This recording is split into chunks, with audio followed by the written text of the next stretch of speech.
Ladies and gentlemen, this is the Speeches Champion Finals 2023. Hikaru Nakamura takes on Magnus Carlsen. It doesn't get much bigger than that in online chess.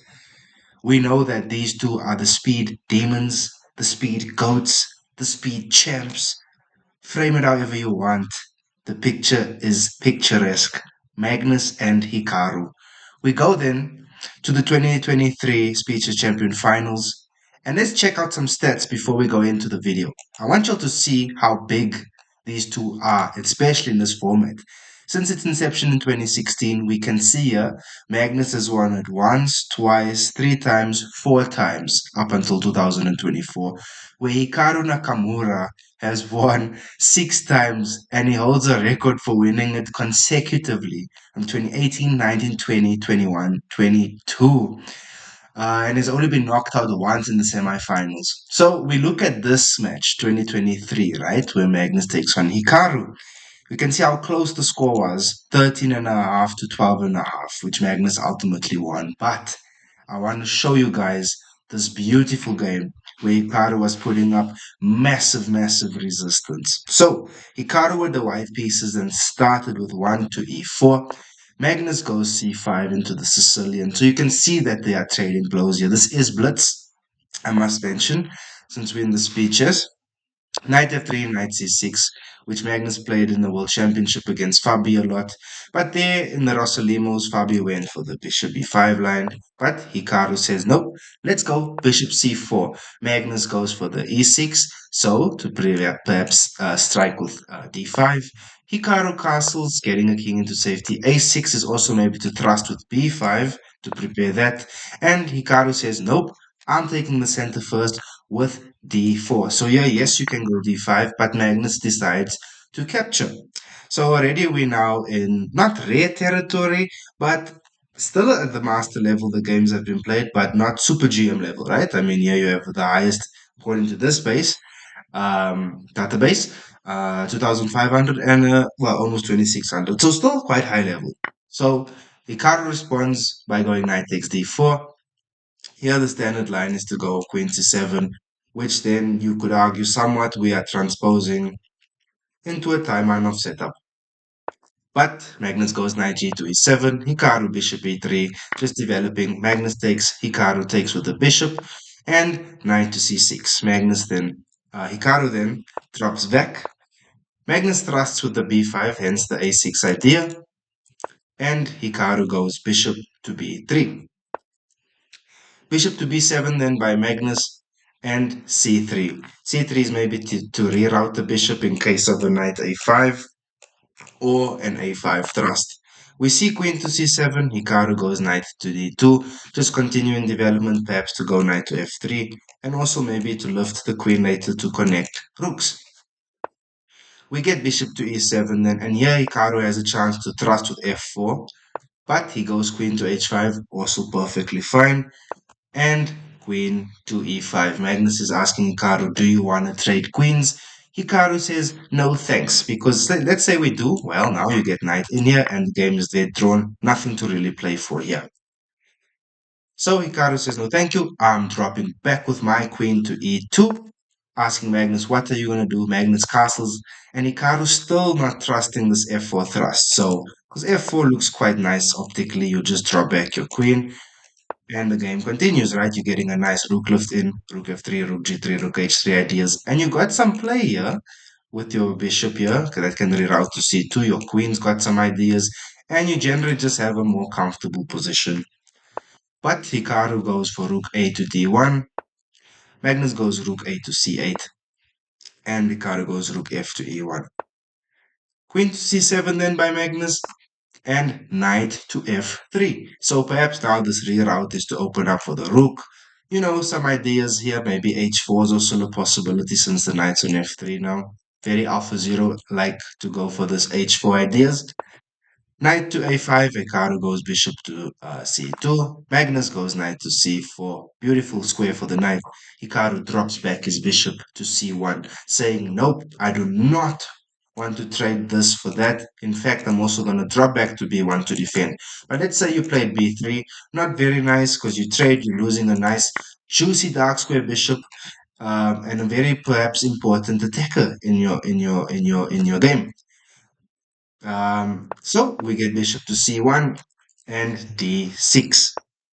D6 is maybe to support a knight jump or e5. So we get this h4 idea then by Hikaru, since the knight is planted on f3. It allows for an h4 thrust. h6 by Magnus. Hikaru goes rook to d3. So here we're starting to see maybe the idea of this rook to d1, perhaps to maybe start a rook lift. We get rook f to d8, and now Hikaru plays slightly inaccurately by going h5. But h5 does something. It's propelling Magnus to maybe respond on this side with bishop f6, and maybe trying to poke some holes in Magnus's king side. Because one thing we're noticing here, one thing I was taught way back, right? When you are seeing that the position is asking you to defend, because let's be honest, in chess, there'll be times when we're attacking and there'll be times when we have to defend, no matter how strong you are, right? A trainer told me that try and make sure that your queen isn't too far from your king. Because an isolated queen, although in this setup, yes, it's not isolated per se, and it can swing back easily, can be very difficult, right? If it's isolated, it tends to show that it's going to be hard for your king to defend. And yes, in itself, the queen is a weak defender, but do not isolate it when your king is under fire. We'll see what happens in this game. After bishop f6, the engineer asked for this move of b4. B4 is perhaps now, if you take here, you're getting this here. So you take here, and the queen will take on c2. This is the idea. If you take here, well, now you are just not very good, positionally speaking, and black will definitely grind this. This is why d6 was played earlier, to then eventually get e5. So, and the rook is very active here, can easily double up. So that's some pointers. And if you move this rook well, goodbye to this pawn. So Magnus's bishop, very nice and beautifully placed, if we went for that line. So we do not go for this. Hikaru then went for h5 and bishop f6. And here Hikaru jumps in with knight to d4. Beautiful knight there. Of course, now we try for e5. Well, nice sort of outpost, not a real outpost, but beautiful square for that knight on f5. Hard to really do much because you do this well, okay? Suddenly your position is crumbling, right? You go here, a lot is going wrong. That rook lift is hitting on f3. You'd move your bishop, you'd get knight to f7, king to g8, and well, that's the least of your problems, right? Picking up a rook, your king is very exposed. So bishop to f6, we get knight to d4, d5 then, and here Hikaru had a chance with e5, but it's hard to really understand why, unless you're just dropping your bishop back, because, I mean, you could take because this is there, but then perhaps now b3. But it would allow a lot of trades, yeah? It's important here not to take here. This feels wrong because you drop back and you're putting a lot of pressure on there. So maybe here you drop back. You are down a pawn, but you get space. So it makes sense, but obviously it's a blitz game. So it's understandable why Hikaru would not go for these complications. Instead, he just goes then for rook to g3. The plan is simple here. Hitting the g file, bishop is aiming at h7, the other one is aiming at h6. Take on h6. So that's what you're looking for here, for this bishop takes on a6. Sniper bishops here, they call them, yeah? Plus you got the queen here also eyeing. Look at that. 3 stripes like Adidas, man. You know what's up. And finally, Magnus is sponsored by Puma. So cool stuff, man. Cool stuff. So bishop to g3 then. Here, Hikaru should find a simple bishop to e5 hitting this. And after this, I guess then you could maybe take, maybe not, because you somewhat getting a nice center. So it will positionally be wrong. So after that, maybe you slide the king here. And maybe you come in with your rook here. Very complex. So we get this rook to g3, but now Magnus takes d takes e, and now Hikaru actually can play bishop h6, which he does. So the plan is coming true. Magnus then should slide to h8 with his king, but he goes to f8, and Hikaru has to find this crazy move of bishop c1. You know, the hardest moves to find in chess is dropping the pieces back. Ivanchuk used to say this, especially with the knight. But I always am in awe of players being able to find the best moves, but backward moves especially, you know? Because yeah, it's okay, yes, it does make sense to go back, I guess, because if you don't, you let's say you play b3 or something, well, or not even b3, let's say a3, you just lose that. But to place it on c1, I guess, okay, yeah, in this position it makes sense because you're guarding b3, but very cool nonetheless. Because I mean, yeah, yeah, it makes sense to go c1 here.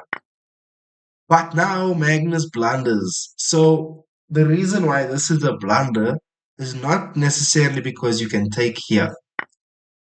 Because what happens is if you do this, take on b2, you can take this knight for free on d4 because you take back again this problem, right? And it just simplifies into a very drawn game. In fact, if you take back with a queen now, queen for queen, you're worse.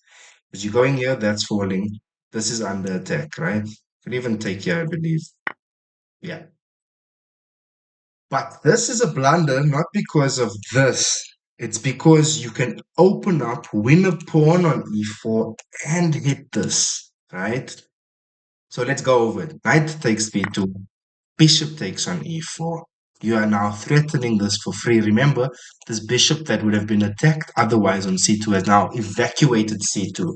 So immediately, this knight is now under attack. And the question is, where is your knight going? You cannot go there, you'll be taken. You think you're dropping back.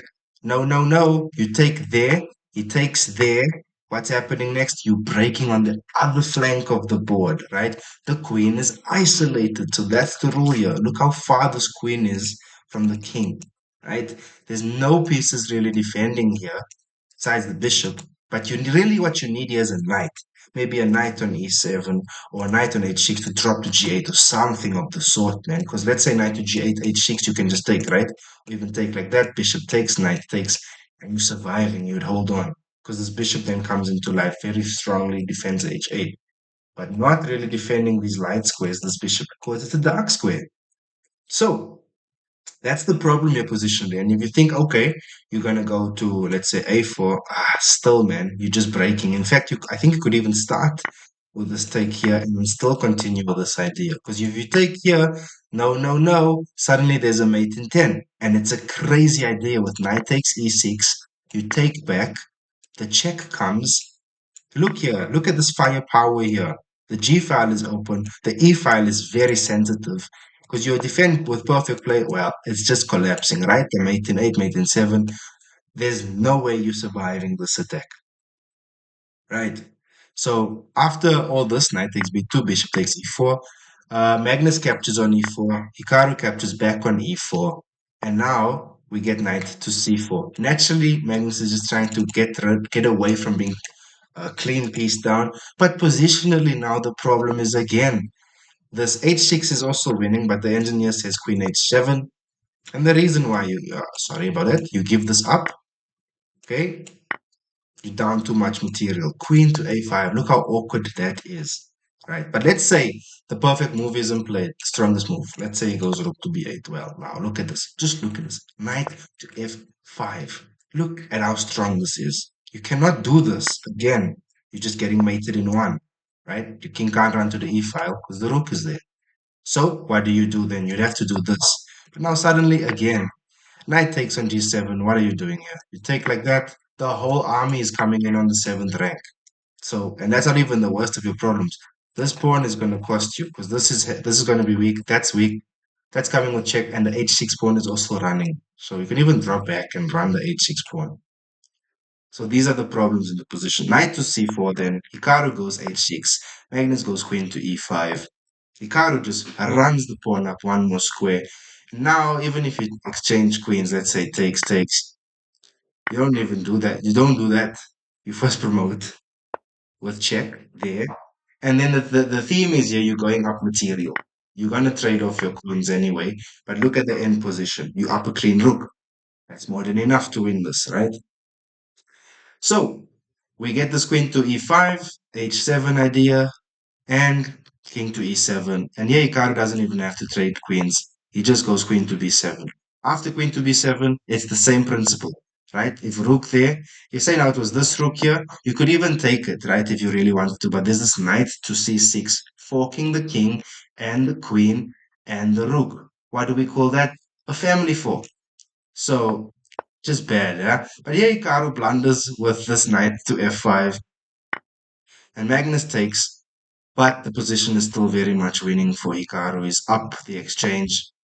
But Magnus should have just taken this pawn and played the position, being down the exchange, and maybe he could have drawn it. But here, Magnus plays knight to e5, and now it's a mate in 6 after this, well, first promoting to a clean queen.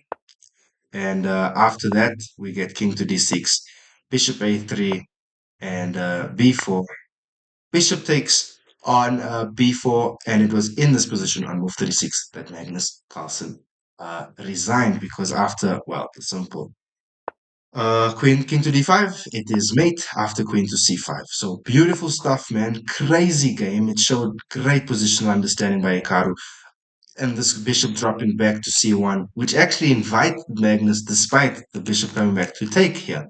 And that was the move that costed him.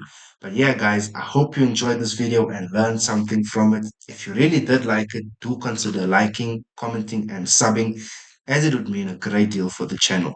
I'll see you guys very soon. We are covering the Women's World Championship as well as the Freestyle Chess Championship currently happening in Paris. So more videos coming soon, yeah?